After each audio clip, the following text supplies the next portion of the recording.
কেননা কিয়ামত বদলার দিন। যে যার সাথে যা করছে তার বদলা তাকে পাইতেই হবে। ইন কানা খায়রা ফাখায়রা, যদি ভালো করে থাকে তো ভালোর বদলা পাবে। সেই ভালো যদি এক গ্লাস পানিও হয় এটারও বদলা সে পাবে। এই জন্য হাদিসে আছে এক গ্লাস পানির বিনিময়ে জান্নাতে যাবে, এক গ্লাস পানি।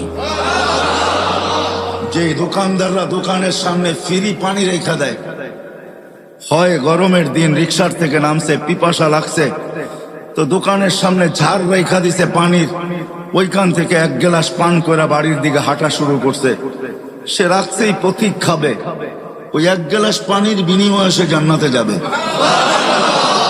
কেননা চিত্র যদিও পানকারী ধারণ করে নাই, বা চিত্র যদিও যে পান করাইছে সেও ধারণ করে নাই। চিত্র বোঝেন? আরে বোঝেন না কি চিত্র? চিত্র কি? ছবি তুলে রাখে নাই সে, যদিও তার দোকানের ক্যামেরা স্ন্যাপ নিছে, ছবি কালেক্ট করছে, কিন্তু এটা বেশি দিন ছিল না।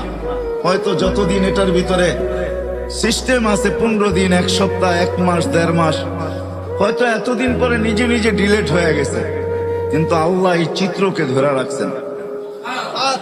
কিয়ামতের দিন যে পান করছে সে যদি জান্নাতে যায়, আর যে পান করাইছে সে যদি না যায়, তো আল্লাহ ওই যে যাবে না, যে পান করাইছে তার সামনে চিত্র তুলে ধরবে আর তাকে দেখায় দিবে ওই যে যায় বদলা নিলে নিতে পারো।